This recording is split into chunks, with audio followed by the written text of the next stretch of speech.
인지 지금 주일 오후인지를 잘 모르겠다는 생각이 좀 들긴 합니다. 이제 수요일에 우리가 이렇게 많은 분들이 오셨는데요. 여러분, 요한계시록을 우리가 수요일 날부터 이렇게 강해를 시작하려고 합니다. 이 세상에 많은 기쁨이 있죠. 여러분, 어떨 때 좀 기쁘세요? 우리가 요즘에 많이 기뻐하는 거는 이제 맛집 찾아가서 맛있는 거 먹을 때 여러분 얼마나 기쁘세요? 정말 기쁘잖아요. 그리고 좋은 친구 만나서 이야기 나눌 때도 얼마나 기뻐요. 그리고 가족들이 오랜만에 모일 때도 참 많이 기쁘거든요. 그런데 우리 신자들에게는 또 하나의 기쁨이 있습니다. 그것은 무슨 기쁨이냐면 하나님의 말씀을 깨닫게 될 때, 하나님의 말씀을 알게 될 때에 주님이 주시는 기쁨이 있는 줄 믿으시기 바랍니다. 그래서 찬송가도 있잖아요. 달고 오묘한 그 말씀. 여러분 한번 경험해 보셨나요? 수박이 있어요. 수박이 있는데 수박을 먹으라고 어떤 사람한테 줬더니 이 사람이 수박을 신기하게 먹는 거예요. 이 수박 껍데기를 혀로 계속 핥는 거예요. 그러더니 뭐라고 그러냐면 수박은 맛이 별로 없네 그러는 거죠. 아니, 이 수박 껍데기를 혀로 이렇게 핥아보더니 이 수박은 별로 맛이 없네. 여러분, 그게 수박 먹는 거 아니잖아요. 수박은 어떻게 해야 돼요? 수박을 자를 때는 무슨 칼을 써야 됩니까? 식칼을 써야 됩니다. 큰 식칼을 가지고 쫙 하면 뭐 잘 익은 거는 칼 대자마자 쫙 하고 쪼개져서 그러면 그냥 칼로 싹싹싹 썰어가지고 먹으면 어때요? 그 시원한 수박만큼 여름에 좋은 게 어디 있겠어요? 그러면 이야 진짜 수박이 달다, 뭐 설탕 수박, 꿀 수박 하면서 먹거든요. 마찬가지예요. 그게 수박을 맛본 거죠. 수박 껍데기 핥아보면서 아이 수박 맛도 없네.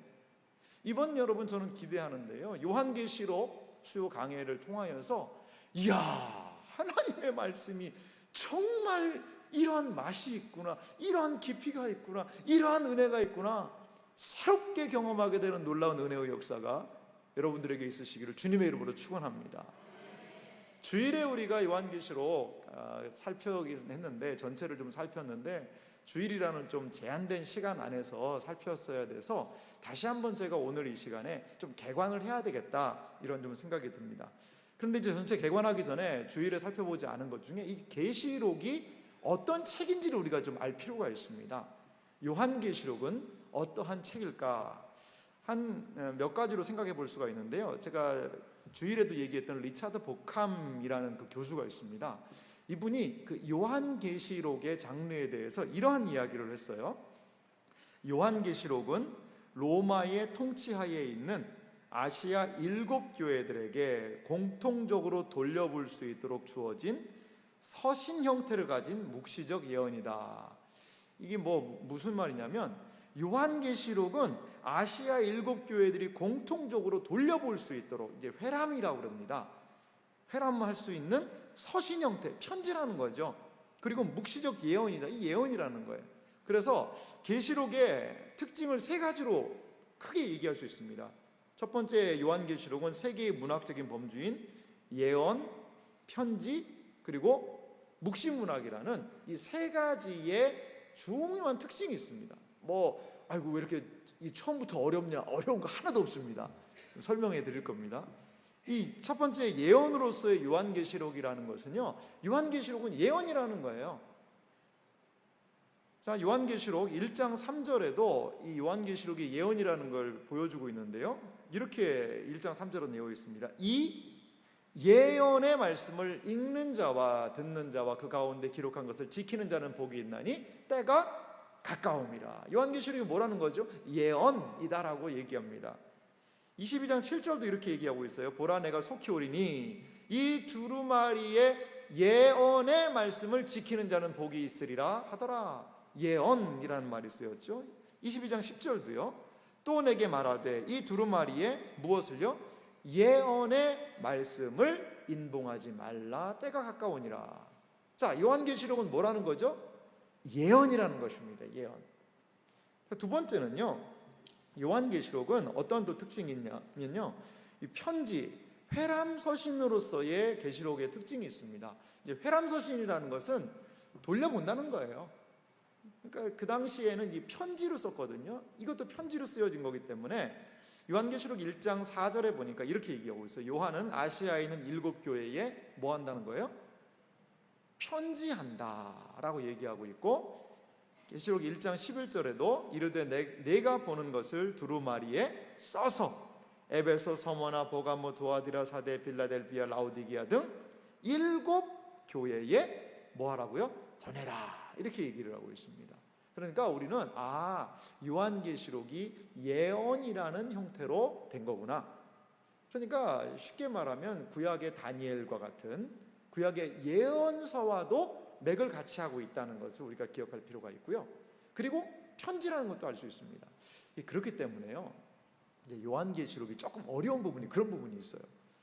왜냐하면 이게 이 구약의 예언서하고 연결이 되어 있기 때문에 구약의 예언서의 내용들이 요한계시록에 나와요. 어떤 분이요, 요한계시록을 20년간 연구를 하셨대요. 20년간. 근데 20년간 연구를 했는데 계시록만 가지고 연구를 한 거예요. 그래가지고 자기 나름대로 이걸 다 엮었어요. 나름대로. 근데 이 계시록의 원래 내용하고는 너무 멀리 가버린 거예요. 왜 그럴까요? 계시록을 잘 알려면요, 뭘 알아야 되냐면, 우리가 참 이 계시록도 어려운데, 요한 계시록도 어려운데, 또 여러분 어려운 성경이 구약에 어디가 좀 어려우세요? 선지서 어려우시죠? 예언서가 어렵다는 거예요. 그러니까 예언서하고 요한 계시록이 또 친구예요, 친구. 다니엘도 그렇고요, 이사야, 에스겔, 이러한 내용들을 또 배경으로 요한계시록이 기록된 게 많아요. 그렇기 때문에 이러한 예언서들에 대한 이해가 있어야 요한계시록도 이해할 수 있다는 거죠. 그래서 그냥 똑같이 갖다 쓰는 것을 인용했다 이런 말을 쓰잖아요. 인용. 근데 그거는 이제 구약에 있는 이것들을 인용하지는 않고 인유라고 합니다. 그냥 갖다 빌려다 쓴 거예요. 아유, 뭐가 이렇게 많이 어려울까? 어렵지 않아요. 전혀 어렵지 않습니다. 앞으로 하다 보면 제가요, 친절한 희철 씨라는 별명이 있어요. 친절하게 안 들려드릴 거예요. 근데 이제 전체적인 것들을 얘기하다 보니까, 그래서 여러분 머릿속에 요한계시록은 예언이구나, 또 편지구나. 편지니까 뭐가 있겠어요? 수신자가 있겠죠. 목적이 있을 거 아니겠어요? 요한계시록은 분명히 목적이 있습니다. 박해받고 핍박받는 교회를 향해서 니네 끝까지 힘내라, 인내해라, 이러한 의미가 계시록 안에 편지의 형태로 분명히 놓여져 있다는 것입니다. 마지막으로 세 번째 요한계시록의 특징이 있는데요, 이건 좀 생소한 거예요. 묵시문학이라는 게 있습니다. 묵시문학이라는 것은 무엇이냐면, 구약 성경의 맨 마지막이 뭐죠? 말라기죠. 말라기서부터 사도 세례 요한에게 다시 계시가 임할 때까지의 그 기간을 무슨 기간이라고 혹시 그러는지 아세요? 중간기라는 이야기 들어보셨어요? 또는 암흑기라고 그럽니다. 그게 약 한 400년 되거든요. 말라기 성경을 마지막으로 예언이 닫혀버린 거예요. 더 이상 하나님 말씀하지 않으시는 거예요. 침묵하시는 거예요. 그 기간이 400년간입니다. 이 400년 동안에 그래도 하나님을 믿고 의지하려는 사람들이 있었어요. 그리고 이들이 주님에 대한 하나님의 계획을 새롭게 알고 싶은 것들이 있었어요. 그래서 그때에 쓰여진 것들을 묵시문학이라고 이야기합니다. 묵시문학, 하나의 문학의 한 장르입니다. 묵시문학은요, 이런 특징들이 있는데, 묵시문학은 역사에 대한 하나님의 계획, 역사의 끝에 있는 다가올 승리의 비밀을 소개하는 것이 묵시문학이다, 이렇게 이야기를 합니다. 또 묵시문학에는요, 어떤 내용들이 있냐면요, 막 시간적인 초월, 공간적인 초월, 환상, 상징, 이런 것들이 이 묵시문학 안에는 가득 등장했어요. 그런데 요한계시록도 이러한 부분들이 많아요. 그래서 시간을 초월하기도 하고 공간을 초월하기도 하는, 그 당시, 그러니까 예수님 오시기 전에 이런 묵시문학이라는 장르가 유행했다, 이렇게 생각하면 좋은데, 그거를 계시록도 영향을 받게 되었다는 것입니다. 그래서 우리는 뭐 간단하게 이제 살펴봤는데, 요한계시록을 이제 공부했으니까요, 공부하시는 분들이잖아요. 이제 공부 시작한 겁니다. 그러니까 요한계시록이 어떤 특성인지는 알아야 되겠죠. 예언이고 또 편지고 또 하나 뭐라는 거죠? 묵시에 대한 문학적인 특징이 있다. 여러분 이거 세 개만 하도 상당히 좀 유식해진 느낌이 드시죠? 그래요. 공부란 이런 거예요. 상당히 그래서 재밌는 것 같습니다. 그러면 우리가 지난 주일에 제가 요한계시록을 전체적으로 이해할 수 있는 구조를 여러분들에게 알려드렸죠? 여러분들에게 나눠드린 유인물에도 그 내용들이 있습니다. 유인물 한번 좀 참조해 보시겠어요? 유인물을 보시면 요한계시록의 이제 구조와 주제 이렇게 해서 요한계시록의 구조를 파악하는 열쇠 성령 안에서 이게 너무나 중요합니다. 너무나. 그래서 이 네 가지의 성령 안에서를 중심으로 요한계시록은 네 가지의 환상으로 나눌 수가 있다는 거죠. 네 가지의 환상으로. 그래서 이 부분들은 뭐 주일날 했으니까 한번 간략하게만 넘어가면 1장 10절, 4장 2절, 17장 3절, 21장 10절에 성령으로라는 것이 4번 쓰였는데 이게 이 성령으로가 4번 쓰인 것이 요한계시록의 4가지의 중요한 구조가 될 수 있다. 그것을 리차드 보캄이라는 그 학자의 말을 인용해서 주일날도 말씀을 한번 드렸습니다. 그래요. 이렇게 요한계시록을 이해한다는 것은요 너무나도 복된 겁니다. 그래서 유인물 보시면요 요한계시록에 등장하는 4가지 환상이 있죠. 첫 번째 환상은 첫 번째 성령의 감동과 연결이 되어 있는 거예요. 지상에 있는 교회에 대해서. 두 번째 환상은 심판받는 세상에 대해서. 세 번째 환상은 최종적인 심판받는 세상. 네 번째 환상은요 천상의 교회에 대한 이런 부분입니다. 유인물 보니까 요한계시록의 구조도 이렇게 딱 들어맞아요. 처음에 뭐로 시작합니까? 교회로 시작합니다. 그리고 두 번째는요 세상으로요. 세 번째는 세상, 마지막은 교회. 그러니까 요한계시록의 구조는 이렇게 되어 있는 거예요. 교회, 세상, 교회. 여러분 얼마나 요한계시록의 구조가 간단해요. 근데 이 첫 번째 교회는 어디 교회라는 거죠? 땅에 있는 교회에 대한 이야기예요. 마지막에 있는 교회는 어디 교회에 있는 교회예요? 천상의 교회, 완성된 교회에 대한 이미지라는 것입니다. 마이크 조금만 좀 조절해 주시면 좋겠어요. 그래서 이 중간에는 세상에 대한 이야기가 상당히 길게 나타납니다. 그리고 세상이 완전히 망하는 것에 대해서 또 집약적으로 나타내고 있어요. 여러분들이 요한계시록을 전체적으로 할 때 하나님께서 교회를 어떻게 하실 것인가, 그리고 하나님께서 이 세상을 어떻게 하실 것인가, 그것을 요한계시록 안에 담아 놓았구나, 우리는 구조를 통해서도 알 수가 있는 것입니다. 여러분 우리 교회가 어떻게 될지 궁금하지 않으세요? 계시록 안에 우리 교회에 미래가 있는 줄 믿으시기 바랍니다. 계시록은요 무서운 책이 아니에요. 교회의 영광스러운 미래에 대한 책입니다. 세상이 아무리 험악하게 우리를 어렵게 하고 교회를 핍박한다 하더라도 그래도 교회는 여전히 최종적으로 승리하겠구나, 이것이 요한계시록의 중요한 구조라는 것입니다. 그러면 오늘은요 이 요한계시록의 4가지 본문에 나타난 4가지 환상의 의미를 주일에도 살펴봤지만 조금은 더 자세하게 우리 성도님들과 한번 객관적으로 나눌 필요가 있겠다라는 좀 생각이 들어요. 그래서 성경책을 좀 넘기면서 보겠는데요, 성경책이 없으신 분들은 뒤에서 성경책을 가져오셔도 좋습니다. 자, 첫 번째 환상입니다. 첫 번째 환상은 1장 9절에서부터 3장 22절까지에 있는 지상교회에 대한 환상이죠. 이 첫 번째 환상입니다. 여러분 우리가 요한계시록 1장 9절에 보니까요 이렇게 배경에 대한 이러한 설명이 있습니다. 몇 구절을 제가 좀 읽어볼게요. 나 요한은, 요한계시록 1장 9절입니다. 너희 형제요 예수의 환난과 나라와 참음에 동참하는 자라, 하나님의 말씀과 예수를 증언하였으로 말미암아 반모라 하는 섬에 있었더니, 반모라는 섬에 유배를 갔다라고 말씀을 드렸습니다. 주의 날에, 주일날 내가 성령에 감동되어 내 뒤에서 나는 나팔소리 같은 큰 음성을 들었다, 이렇게 표현하고 있습니다. 그리고 12절 보니까요 몸을 돌이켜 내게 말하는 음성을 알아보려고 돌이킬 때에 7 금촛대를 보았는데, 13절 촛대 사이에 인자 같은 이가 발에 끌리는 옷을 입고 가슴에 금띠를 띠고 그 머리털과 희기가 흰 양털 같고 눈 같으며 그 눈은 불꽃 같고, 15절 보니까 그 발은 풀무에 단련한 빛난 주석 같고 그의 음성은 많은 물소리와 같고, 16절에 그의 오른손에 일곱 별이 있고 그의 입에서는 좌우에 날선 검이 나오고 그 얼굴은 해와 같이 힘있게 비치는 것 같더라. 이게 참 처음부터 요한계시록이 쉽지는 않습니다.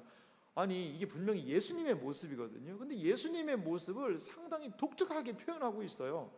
머리털은 보세요. 예수님의 머리털이 흰색이에요. 그리고 눈에는 뭐가 나와요? 불 나오고요. 발은요 풀무에 단련한 주석, 쇳덩어리입니다. 음성 많은 물소리요. 16절에 보니까 오른손에 일곱 별을 쥐고 있고요. 입에서 뭐가 나옵니까? 좌우에 날선 검이 나와요. 여러분 막 입에서 날선 검이 나온다. 옛날에 뭐 소시적에 내가 면도날 좀 씹었다 막 이런 사람 있잖아요. 예수님의 입에서 막 면도날이 나와가지고 씹어서 뱉는다. 그런 것이 아니거든요. 요거는 우리가 일장할 때 보겠습니다만 예수님의 가장 영광스러운 모습을 적어놓은 거예요. 그러니까 부활 승천하신 예수님이 어떠한 모습이실 건가를 보고 있어요. 이게 문자 그대로 이해하면 이게 사람입니까? 괴물입니까? 이게 뭡니까? 그런 게 아니죠. 우리는 머리 똑똑한 사람을 뭐 같다고 그래요? 컴퓨터 같다는 얘기 하죠. 이야, 저 사람은 머리가 컴퓨터야. 그럼 머리가 컴퓨터입니까 정말? 그거 아니잖아요. 비유적인 표현이잖아요. 그래서 영광스러운 예수님으로부터 요한계시록은 시작합니다. 그 예수님이 일곱 촛대는 뭐라고 그랬죠? 일곱 교회라고 얘기했죠. 일곱 교회를 꽉 붙잡고 계시는 것으로 이 지상의 교회는 시작된다는 것입니다. 일곱 촛대는 소아시아의 일곱 교회를 상징하는데 주님께서 그 교회를 붙들고 계세요. 20절에 내가 본 것은 내 오른손에 일곱 별의 비밀과 또 일곱 금촛대라. 일곱 별은 일곱 교회의 사자, 일곱 별이라는 것은 일곱 교회의 지도자들, 뭐 목사들이나 이런 지도자들인 것 같아요. 그리고 일곱 촛대는 일곱 교회니라. 그래서 일곱 촛대, 일곱 교회를 주님께서 붙잡고 계시고 보호하고 계시다는 거예요. 그러면서 에서버두사빌라 일곱 교회에 대한 이야기들을 지속적으로 펼쳐나가고 계십니다. 그런데 이 일곱 교회에게 하나 주님이 요구하시는 것이 있어요. 2장 7절에 보면 에베소 교회에게 이렇게 요구하시거든요. 2장 7절은 같이 한번 읽어보도록 하겠습니다. 요한계시록 2장 7절입니다. 귀 있는 자는 성령이 교회들에게 하시는 말씀을 들을지어다. 이기는 그에게는 내가 하나님의 낙원에 있는 생명나무의 열매를 주어 먹게 하리라. 아멘. 이기는 자에 대한 이야기가 나와요. 이기는 자. 주님께서는 이겨야 된다. 이기라. 이렇게 얘기해요. 11절도 보실래요? 제가 읽어보겠습니다. 귀 있는 자는 성령의 교회들에게 하시는 말씀을 들을지어다. 이기는 자는 둘째 사망의 해를 받지 아니하리라. 서머나 교회에 대한 말씀이고요. 버가목 교회는 뭐라고 말씀하셨는가 보실래요? 17절에 귀 있는 자는 성령의 교회들에게 하시는 말씀을 들을지어다. 이기는 그에게는 내가 감추었던 만나를 주고 또 흰돌을 줄 터인데 그 돌 위에 새 이름을 기록한 것이 있나니 받은 자밖에 그 이름을 알 사람이 없느니라. 자, 두아디라, 사대, 빌라델비아, 라오디게아, 이기는 자에 대한 이야기 계속 나올까요? 안 나올까요? 나옵니다. 계속 이기는 자가 되어야 된다는 거예요. 근데 신천지는 뭐라고 이기는 줄 아세요? 이 이기는 자가 누구냐? 이만희 선생이다 이렇게 얘기를 해요. 참 좋은 건 다 이만희 씨한테 붙여놨어요. 여러분 그렇지 않습니다. 교회한테 한 얘기잖아요. 에베소 교회야, 너네 이기는 자가 돼야 된다. 이겨야 된다. 그 당시에 교회적인 어려움, 많은 외부적인 핍박, 또 내부적인 부패함 이런 것들이 있는데 이겨라는 거죠. 그래서 1세기의 교회는 무슨 교회냐? 교회론적으로 이렇게 얘기해요. 전투하는 교회라는 거예요. 싸우는 교회라는 거예요. 그 당시 성도들은 늘 싸워야 됐어요. 이겨야 됐어요. 그럼 뭐 이기면은 아무런 뭐 어떻게 되나? 끝까지 인내하고 이긴 자들에게 주님께서는 너무나도 요한계시록에 약속들을 하고 계시다는 거예요. 이기는 자에게는 내가 이렇게 하겠다. 이기는 자에게는 이러한 것을 주겠다. 여러분 지금의 교회도 마찬가지입니다. 이겨야 합니다. 세속주의와 싸워 이겨야 돼요. 이단들의 사상과 싸워 이겨야 돼요. 그리고 또한 우리는 개인적인 나태함과 게으름 이 모든 것들과 싸워 이겨야 하는 시대가 이 시대임을 여러분 믿으시기 바랍니다. 1세기의 교회에게 이기기를 주님께서 요구하셨다면 지금의 교회도 동일하게 이겨야 할 줄 여러분 믿으시기 바랍니다. 이것이 지상교회에게 주님께서 당부하시고 계신 말씀이라는 것을 여러분 기억하시기 바랍니다. 불완전해요, 연약해요. 하지만 이겨나가는 거예요. 그 이기는 전투하는 교회가 바라보는 대상은 뭘까요? 바로 21장이죠. 21장에 완전한 교회, 이겨서 승리한 교회. 그 교회론에 보면 교회를 둘로 나눠요. 여러 가지로 나누지만 전투하는 교회와 승리한 교회로 나눠요. 여러분, 이 세상에서 열심히 믿음을 전투한 그런 성도들은 승리한 영광스러운 교회에 동참하게 될 줄 믿습니다. 그게 요한계시록이 보여주는 구조예요. 생명시내에서 주님을 찬양하며 그때 우리의 전투복을 벗어야 돼요. 우리 성도들은 그때 전투복 벗는 거예요. 그 찬양 있잖아요. 내 손에 든 검을 놓지 말아라. 끝까지 싸움입니다. 끝까지 싸움이에요. 얼마나 신앙생활이 어려움과 유혹이 많은지 몰라요. 전투하는 교회, 이기는 교회, 그리고 최종적으로 승리하는 교회라는 것을 여러분 기억하시면서 이기는 신앙생활 하시기를 주님의 이름으로 소망합니다. 자, 이것이 첫 번째 환상의 이 7교회에 대한 이야기입니다. 두 번째 환상은, 둘째 환상은 심판받는 세상에 대한 이야기를 분명하게 보여주고 있습니다. 벌써 주일에 한번 여러분들에게 간략하게 말씀드려서 이렇게 얘기하니까 이 내용이 좀 들어오시는 분들이 계실 거예요. 그러면 재미가 생기는 겁니다. 저도 요한계시록을 다시 설교를 준비하면서 처음부터 끝까지 쭉 한번 읽었어요. 읽으니까 또 그 내용들이 새롭게 다가오더라고요. 여러분들에게 권면을 드립니다. 이건 권면입니다. 강제는 아니고요.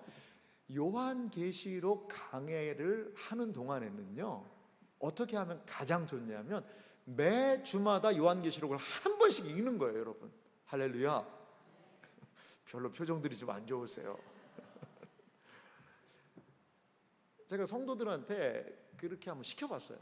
그랬더니 그걸 잘 따라오시는 분이 계시더라고요. 근데 요한계시록을 한 주에 한 번씩 읽으면 어떠한 현상이 생기는 줄 아세요?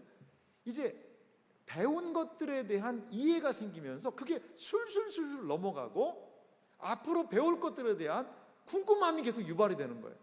그래서 복습과 예습이 자동적으로 이루어지더라고요. 여러분, 마음 가운데 한번 결연한 의지를 품으십시오. 내가 계시록 수요 강해 진행될 동안에는 일주일에 내가 한 번씩 계시록 읽어버리라. 여러분, 우리가 언제 요한계시록을 이렇게 파볼 때가 언제 있겠어요? 나중에 해야지. 그 나중은 언제일까요? 주님 오시면 못하잖아요. 주님 오시기 전에 계시록을 마무리해야 될 줄 믿습니다. 이번이 기회예요, 여러분. 그래서 마음에 한번 결단하세요. 그래서 내가 이번에 요한계시록 강해를 몇 번 할지 모르겠지만 이 진행되는 동안에 한 주에 한 번씩 내가 계시록을 읽어보리라. 할렐루야. 이제 한 3분의 2가 눈에 불이 빛나는 것 같으네요. 꼭 그렇게 하시기 바랍니다. 순종하시는 분에게, 이 예언의 말씀을 읽는 자들에게 주님이 약속하시는 은혜와 확신의 복이 넘치게 될 줄 믿습니다. 그래요. 두 번째 환상은요, 심판받는 세상에 대한 그런 부분입니다. 두 번째 환상에는요, 나팔, 대접, 이러한 것으로 이 심판 시리즈들이 진행되는 것을 우리는 살펴볼 수가 있습니다. 7 나팔, 7 대접 심판. 그리고 이 두 번째는요, 이 세상의 심판이요, 점진적으로 임하는 것을 볼 수가 있습니다. 앞으로 설명드릴 건데요, 가장 먼저 인심판이 있거든요. 근데 인심판은 4분의 1의 심판이에요. 보면 그 미치는 영향이 한 4분의 1 정도 되고요. 그 다음에 나팔 심판 같은 게 3분의 1 정도, 그리고 대접 심판은 1분의 1, 전체죠, 전체.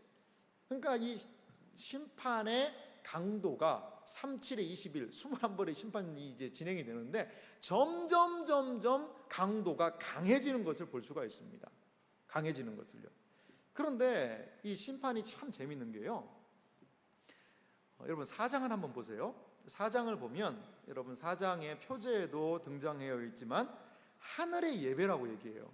아니 4장부터 16장이 심판받는 세상이라고 그러면은 거기는 땅에서 심판받아야지, 이게 왜 하늘에서부터 이게 시작이 되나? 이러한 궁금증 계신 분이 한 3분 계신 것 같아요. 너무나도 여러분 잘 좋은 질문을 하신 것 같습니다. 그런 질문을. 그러면 이 땅에서 하지 왜 하늘에서부터 시작이 됐을까요? 그거는 이런 또 의미가 있는 것 같아요. 4장 5절 한번 보시겠습니까? 4장 요한계시록 4장 5절에 보니까 이런 부분이 있습니다. 보좌로부터, 보좌는 하나님의 앉아 계시는, 성부 하나님께서 앉아 계신 자리거든요. 보호자로부터 번개와 음성과 우레소리가 나고 보호자 앞에 켠 등불 7이 있으니 이는 하나님의 7 영이라. 이 하나님의 보호자에 등장하는 자연 현상들이 있죠. 번개, 음성, 우레소리, 이러한 것들이 하나님의 보호자를 상징하고 있다는 것이죠. 그런데요, 놀라운 사실은요, 재앙이 하나씩 하나씩 끝날 때마다, 인심판이 끝날 때마다, 나팔 심판이 끝날 때마다, 그리고 대접 심판이 끝날 때마다 동일하게 이러한 하늘에서 있었던, 하나님의 보호자에서 있었던 현상이 나타나는 것을 보여주고 있어요. 우리 한번 찾아볼까요? 한번 8장을 보시겠습니까? 8장을 보면 8장 5절 1절에 보면 일곱째 인을 떼실 때에 하늘이 반시간쯤 고요하더니, 마지막 이제 인심판의 마지막이 일곱째 인인데 이걸 끝나요. 그런데 일곱째 인을 떼고 마지막이 되니까 5절 보세요. 5절 이런 표현이 있죠. 천사가 향로를 가지고 제단에 불을 담아다가 땅에 쏟음에 뭐가 등장합니까? 우레와 음성과 번개와 지진이 나더라. 자, 하나님의 보호자에 있던 우레, 음성, 번개, 여긴 또 지진이 더 추가됐습니다만, 이런 현상이 그 인심판이 딱 끝나니까 나타나게 되는 거예요. 그러니까 우리는 여기에서 뭘 알 수 있을까요? 이 인심판이 하나님의 보호자와 연결이 되어 있다는 것이죠. 자, 인심판만 그럴까요? 11장으로 한번 가보세요. 11장 15절을 먼저 보면 우리가 읽었던 본문인데요, 일곱째 천사가 나팔을 불매. 자, 천사가 계속 첫 번째 천사, 두 번째 천사, 일곱째 마지막 천사가 나팔을 불었어요. 그래, 큰 음성이 나서 이런 일이 있고, 19절 보십시오. 19절. 이에 하늘에 있는 하나님의 성전이 열리니 성전 안에 하나님의 언약궤가 보이며 또 번개와 음성들과 우레와 지진과 큰 우박이 있더라. 우박이 추가되긴 했습니다만 하나님의 보좌에 있는 현상들이 나팔 심판, 내 끝에도 지금 나타나고 있는 것이죠. 자, 그럼 대접도 그럴까요? 16장으로 한번 가보겠습니다. 16장 한번 보세요. 16장 17절에 보면 일곱째 천사가 그 대접을 공중에 쏟음에, 대접 심판의 마지막 7번째 대접이거든요. 근데 18절에 이렇게 나와요. 번개와 음성들과 우레소리가 있어, 또 큰 지진이 있어, 이렇게 얘기를 하고 있어요. 그러니까 여러분, 보좌, 이 땅에서 나타나고 있는 인심판, 나팔심판, 대접심판, 이러한 심판 시리즈들의 그 심판을 통제하고 있는 사령부가 어디라는 거예요? 하나님의 보좌라는 거예요. 보좌라는 거예요. 그러니까 사장에서 보좌에 있었던 현상들이 한 심판이 끝날 때마다 동일하게 반복이 계속되고 있는 거예요. 반복이 되고 있는 거예요. 그러면서 이 심판이 하늘에서부터 온 것이며 하나님께서 이 땅에 내리시는 심판이다. 그것을 이러한 장치를 통하여 보여주고 있다는 것입니다. 근데 성경을 읽다가요, 이런 거를 읽으면 진짜 재미있기 시작하는 거예요. 아, 그런 구조적인 연결점이 있구나. 사도 요한 선생님이 이 요한계시록 우리가 잘 이해할 수 있도록 이러한 장치들을 다 미리 마련해 두신 거라는 거죠. 여러분, 계속 읽어보신 분 아시겠지만 가장 힘들고 어려운 부분이요, 사실 인나팔 대접 막 심판들이에요. 막 피를 흘리고 막 피가 막 낭자하고 뭐 별이 떨어지고 흑암이 되고 어려움이 있고 황충, 메뚜기거든요. 메뚜기가 와서 막 귀신 같은 게 와서 막 사람들을 잡아가고 온갖 난리 법석이 있습니다. 군인들이 와서 사람들을 다 죽인다는 표현이 있고, 다 여기 이 가운데 토막에 대한 이런 이야기예요. 여러분, 요한계시록 구조표도 나눠드렸지 않습니까? 이 두 번째 환상이 그러한 내용으로 가득 차 있어요. 그런데 우리가 기억할 것은요, 그 모든 세상의 심판을 주관하시는 분이 있는데 그분이 누구시라는 거예요? 하나님이시라는, 하나님께서 그 모든 심판을 주관하고 계시다는 것입니다. 그러면 이렇게 세상이 심판을 당하고 어려움을 당하고 환난을 당하고 하는 그때에 우리 성도들은 어떻게 이러한 어려운 세상을 감당할 수 있을까? 요한계시록의 몇 가지 성경 구절을 제가 자막으로 준비했습니다. 한번 읽어볼게요. 계시록 12장 10절에서 11절을 보니까 성도들이 이렇게 감당한다고 이야기해요. 내가 또 들으니 하늘에 큰 음성이 있어 이르되 이제 우리 하나님의 구원과 능력과 나라와 또 그의 그리스도의 권세가 나타났으니, 그리스도의 권세가 나타났다는 거예요. 우리 형제들을 참소하던 자, 곧 우리 하나님 앞에서 밤낮 참소하던 자 사탄입니다. 쫓겨났고, 11절은 같이 한번 읽어보겠습니다. 시작. 또 우리 형제들이 어린 양의 피와 자기들이 증언하는 말씀으로써 그를 이겼으니 그들은 죽기까지 자기들의 생명을 아끼지 아니하였도다. 자막 한번 그대로 더 보세요. 자, 어린 양의 피와 자기들이 증언하는 무엇으로요? 말씀으로 원수 사단을 뭐 한다는 거예요? 이긴다는 거예요. 할렐루야. 우리 성도들이 세상을 어떻게 이길까요? 무엇을 가지고 이길 수 있습니까? 어린 양의 피로 세상을 이기는 줄 믿으시기 바랍니다. 자기들이 증언하는 말씀을 하나님의 말씀으로 이기는 것을 여러분 믿으시기 바라요. 여기 이제 한글 번역은 조금 약해요. 이제 헬라어 원어를 보면 어린 양의 피 때문에라는 단어가 들어요. 자기들이 증언하는 말씀 때문에. 얼마나 강력한 말씀이에요. 그것으로 뭐를 이긴다는 거예요? 마귀를, 원수를, 세상을 이긴다는 것을 믿으시기 바랍니다. 이러한 요한계시록은 그 환난을 살아가는 성도들이 어떻게 승리할지를 보여주고 있습니다. 13장 9절하고 10절을 보니까 이런 말씀이 있습니다. 우리 같이 한번 읽어볼까요? 같이 읽겠습니다. 누구든지 귀가 있거든 들을지어다. 사로잡힐 자는 사로잡혀 갈 것이요 칼에 죽을 자는 마땅히 칼에 죽을 것이니 성도들의 인내와 믿음이 여기 있느니라. 요한계시록은요 또 순교를 얘기하기도 해요. 순교도 얘기하는데 이 육신의 몸이 연약해져서 넘어질 수도 있죠. 하지만 주님께서는 끝까지 그의 영혼을 붙들고 계시는 거예요. 그의 영혼을 다 받으시는 거예요.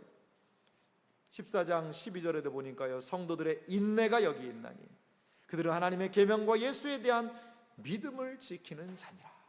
말세지 말에 저는 우리 성도들이 견주어야 되는 자세는 바로 이거라고 봐요. 성도들이 인내해야 됩니다. 그리고 하나님의 계명, 예수에 대한 믿음을 지켜야 합니다. 이것이 이 말세지마를 살아가는 우리가 감당할 자세라는 것입니다.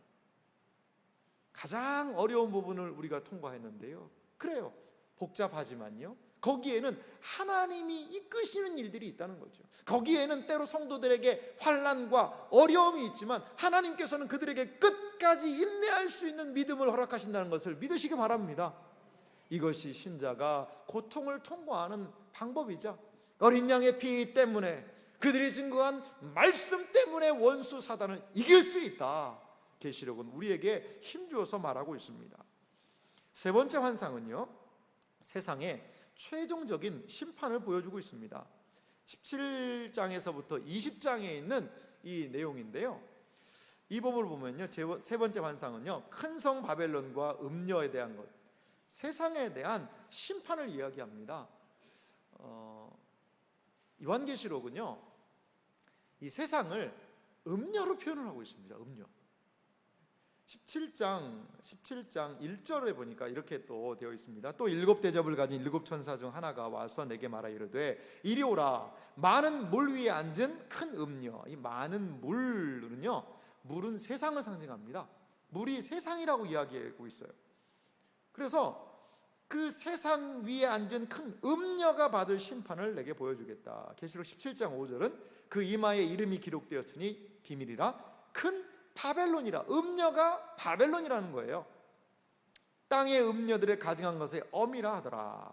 그런데 이 세상 바벨론이 어떻게 되느냐, 18장 10절에 보니까요, 그의 고통을 무서워하여 멀리 서서 이르되 화이토다 화이토다 큰 성 견고한 성 바벨론이여 한 시간에 내 심판이 이르렀다 하리로다. 이 18장 10절에 한 시간에 내 심판이 이르렀다는 거예요. 그 큰 성이, 누구도 막을 수 없는 그 큰 성이 한 시간에 무너져 버렸다는 것이죠. 자, 여러분 성경 한번 보세요. 18장 17절에도 보니까 그러한 부가 한 시간에 망하였도다. 이거는 여기에는 이 지중해에서 바다를 중심으로 해서 무역하던 사람들이 탄식하는 노래거든요. 한 시간에 망했다는 거예요. 왕들이, 선원들이, 상인들이 그러면서 막 눈물을 흘리면서 이 큰 성 바벨론이 망한 것을 슬퍼하고 있습니다. 애가입니다. 애가. 19절도 보세요. 맨 마지막에 보니까 티끌을 하면서 너희의 보배로운 상품으로 치부하였더니 한 시간에 망하였도다. 그러니까 한 시간에 망한다는 거예요. 여러분, 크려면 어떻게 해야 될까요? 다 연결해야 되죠. 제가 이 부분을 설명할 때 항상 삼국지 얘기를 합니다. 삼국지. 이 조조가 적벽대전이라는 거 아시죠, 여러분? 적벽대전. 조조가 어떻게 해요? 모든 배들을 하나로 묶어 놓습니다. 하나로 묶어요. 그래가지고 그 배들 위에서 말들이 다닐 정도로 큰 이제 함선을 만들어 놓은 거죠. 그런데 제갈공명이 뭘 선택하죠? 화공을 해가지고 그걸 홀딱 다 불태워버리지 않습니까? 그러니까 크다는 건 이 묶여 있고 큰데 망하려니까 어떻게 돼요? 한꺼번에 폭삭 망하는 거예요. 폭삭.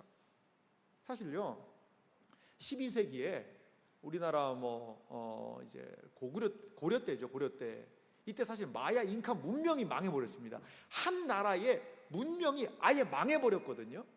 망해버렸는데 우리나라 무슨 이제 고려 말 조선 초에 야 마야 잉카 문명이 망해가지고 어떡하냐, 우리도 조정 신료들은 대책을 세워라. 망한지도 몰랐어요. 우리나라는 망한지도 몰랐다는 거예요. 근데 요즘은 어때요? 세계가 완전히 다 하나로 묶여 있습니다. 예전에는 망하려도 힘들었을 것 같아요. 요즘 세상은요, 이 계시록대로 한 시간에 충분히 망할 수 있다고 봐요. 만약입니다. 가정해 볼게요. 전 세계의 전기가 완전히 다 갑자기 차단돼 버린다고 어떻게 될까요? 뭐 할 수 있을까요? 엘리베이터 서죠. 인터넷 안 되죠. 그러면 이게 어떤 혼란이 오겠냐는 거죠. 예전에 보니까 일본에서 이게 광택, 우리나라에도 그런 적이 있었는데 일본에서 좀 크게 불이 나서 그런 것 같아요. 그러니까 통신이 마비가 되니까요. 뭐가 다 마비되는 거야. 우리나라에도 아현동에서 그쪽에 통신 시설이 불타니까 아니 꼼짝을 못하지 않습니까? 이 세상은 점점 하나가 되어 있어요. 하나가. 그런데 하나가 된다는 건요, 망하기도 쉽다는 거예요. 망하기도 쉽다는 거예요. 아이고, 이 세상이 이렇게 견고하고 큰 철옹성으로 됐는데 아이고 망하기가 쉽지 않을 걸. 아니에요. 망하기 더 쉬워지는 거예요. 왜? 하나로 꽁꽁 묶여있기 때문에. 하나가 무너지면 다 무너져 버릴 수밖에 없는 그러한 구조 가운데 놓여 있다는 것입니다. 이렇게 세상이 한 시간에, 삽시간에 망해버리는 모습이 이제 요한계시록 마지막 이 세 번째 환상에 등장을 하고 있습니다. 그러면서 이제 19장에 보면 예수님이 재림하시는 장면이 나와요. 영광스러운 재림. 19장 11절에서부터 백마탄자의 재림이 있고, 20장에 보면 천년왕국이라는 얘기 나옵니다. 여러분 천년왕국 들어보셨어요? 들어보신 분이 계실 거예요. 전천년설, 후천년설, 무천년설 하나도 안 어렵습니다. 왜요? 친절한 희철씨이기 때문에 하나도 안 어려워요. 근데 이 부분도 아주 정리를 우리가 좀 잘 할 수 있는 그런 부분입니다. 그러면서 우리의 원수가 어떻게 되느냐, 20장 10절을 한번 봐야 되겠네요. 20장 10절 말씀 한번 보겠습니다. 같이 읽겠습니다. 또 그들을 미혹하는 마귀가 불과 유황못에 던져지니 거기는 그 짐승과 거짓 선지자도 있어 세세토록 밤낮 괴로움을 받으리라. 마귀 그리고 그를 따르던 짐승과 거짓 선지자 최종적인 심판 받는다는 거예요.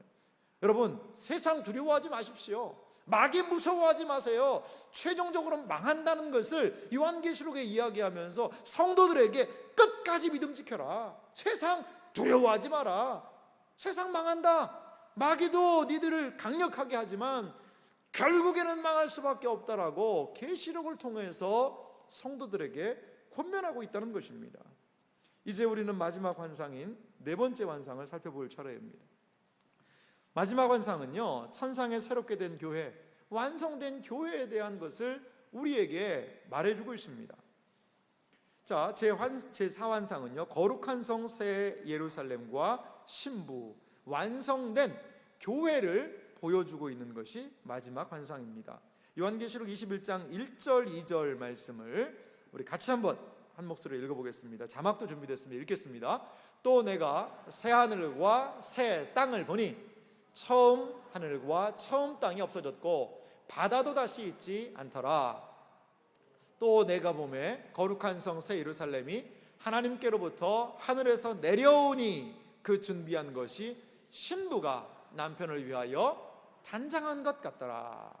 여기에 새 하늘과 새 땅, 신부가 등장해요. 어린 양의 아내라고 이야기하고 있어요. 이건 교회를 얘기합니다. 완성된 교회의 모습을 이야기합니다.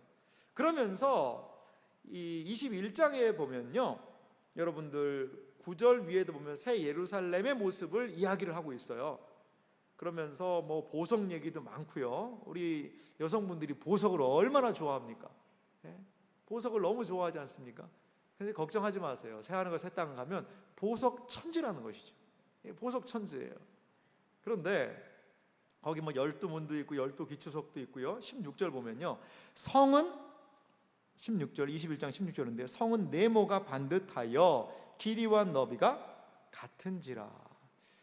여러분, 길이와 너비 이게 정육면체죠. 이 건물 구조를 하고 있는 것이 지상에 딱 한 개 있습니다. 뭘까요? 바로 지성소입니다.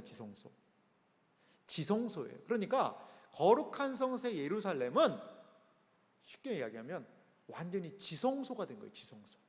그러면 지성소는 누가 들어갔어요? 대제사장이 들어갔죠. 그 거룩한 성새 예루살렘에 들어가는 사람은 다 누구라는 거예요? 거룩한 대제사장과 같은 신분이 된다는 거예요. 신분이 된다는 거예요. 거기에 여러 가지를 이야기할 수 있겠습니다만 21절 보니까 12문은 그 12문은 12진주니 각 문마다 한 개의 진주로 되어 있고 성의 길은 맑은 유리 같은 청금이더라. 12문은 뭐라는 거죠? 진주라는 겁니다. 진주. 보석 중에 참 특이한 보석이 진주입니다. 다른 보석들은 다 광물이잖아요. 근데 진주는 어때요?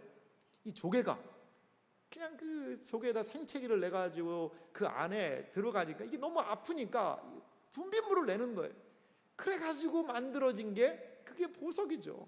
이게 눈물의 열매 아니겠습니까? 이 진주 귀걸이 하신 분들은 잘 조개한테 고마워하셔야 돼요. 조개가 얼마나 아팠겠어요. 힘들었겠어요. 그런데 참 이게 너무 의미심장한 것 같아요.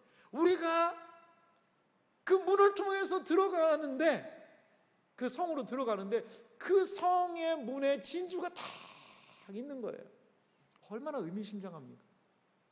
신자의 삶이 뭐가 같다는 거예요? 진주와 같다는 거예요. 그 끝까지 인내한 성도들은 뭐가 같다는 거예요? 진주와 같다는 거예요. 이 세상 살 때요, 그 비단 조개가 막 그 아파요. 그래서 분비물을 내서 그걸 어떻게 막 해보려고 하는 거예요. 그런데 거기에서 뭐가 발생했어요? 진주가 생겼다는 거죠. 아우, 신앙생활 왜 이렇게 힘드나? 누가 예수 믿으면 무슨 일을 만나든지 만사형통한다고 누가 그랬어? 그거 만사형통은 나 힘들어 죽겠는데 왜 이렇게 힘드나? 진주죠. 진주를 생각하세요. 그리고 그 보석을 생각하세요. 진주를 생각하세요. 아, 그렇구나. 우리의 신앙의 여정은요, 진주 만드는 과정이라는 거예요. 진주를 만드는 과정이에요. 끝까지 인내하고 나아갈 때에 그 우리는 진주의 문을 통과하면서 할렐루야를 거기서 부르는 거예요. 우리 신자의 진정한 만족 어디 있을까요? 우리 신자의 진정한 기쁨은 어디 있을까요? 하나님 앞에 있다는 것을 믿으시기 바랍니다.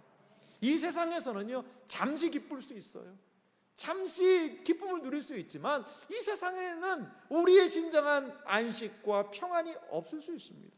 우리의 진정한 안식은 주님 앞에 서는 그날에 우리에게 이루어지게 될 줄 믿습니다. 우리는 신앙생활할 때 진주를 만드는 그 심정으로 때로 아프고 힘들지만 그 아름다운 빛나는 그 보석을 볼 때마다 많은 사람들이 기뻐할 수 있듯이 하나님께서 우리에게 허락하시는 모든 신앙의 여정에 그렇게 진주를 만드는 심정으로 아름답게 신앙생활 하시는 여러분들 되시길 바랍니다. 요한계시록 22장 3절과 4절에 이렇게 얘기를 합니다. 다시 저주가 없으며 하나님과 어린 양이 보좌 가운데 있으리니 그의 종들이 그를 섬기며 그의 얼굴을 볼터이요 그의 이름도 그들의 이마에 있으리라.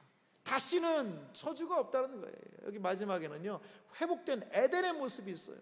저주가 끊어지고 하나님의 영광스러운 은혜가 찬 곳, 가득한 곳, 그것이 우리가 나아갈 새하늘과 새 땅이다.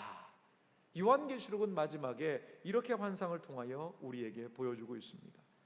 이제 요한계시록 마지막 17절, 22장 17절 말씀을 우리 같이 한번 읽어보도록 하겠습니다. 17절 말씀을 우리 한 목소리로 같이 읽도록 하겠습니다. 시작. 성령과 신부가 말씀하시기를 오라 하시는도다. 듣는 자도 오라 할 것이요, 목마른 자도 올 것이요, 또 원하는 자는 값없이 생명수를 받으라 하시더라. 아멘. 요한계시록은 마지막에 초대하고 있습니다. 오라, 오라, 와서 생명수를 먹고, 와서 주의 말씀을 듣고, 와서 주님의 승리를 함께 동참하라. 그것이 계시록의 마지막에 이 땅에 있는 지상의 교회들에게, 이 땅에 있는 지상의 많은 사람들에게 초청하고 있는 것입니다. 여러분, 수요일을 기대하시기 바랍니다. 하나님께서 우리를 부르고 계세요. 오라, 와서 말씀을 듣고 세계와 교회, 개인과 세상의 마지막과 앞으로 장차될 일을 알고 확신과 믿음 안에 거하라. 주님께서는 우리에게 당부하고 계십니다. 어떻게 보면 우리가 이 말세 지마를 통과하기에 너무나도 연약하고 부족하기 때문에 요한계시록을 우리 교회에 주셔서 우리로 하여금 이 말세 지마를 넉넉히 이기며 주님을 신뢰하며 나아가도록 하려는 주님의 의도가 이 시대에 우리에게 있는 것 같습니다. 이러한 놀라운 은혜의 역사에 지속적으로 동참하여서 하나님의 영광스러움에 눈뜨시는 여러분들이 되시기를 주님의 이름으로 축원합니다. 같이 한번 기도하도록 하겠습니다. 이 시간 말씀을 생각하면서 기도하도록 하겠습니다. 여러분, 그렇습니다.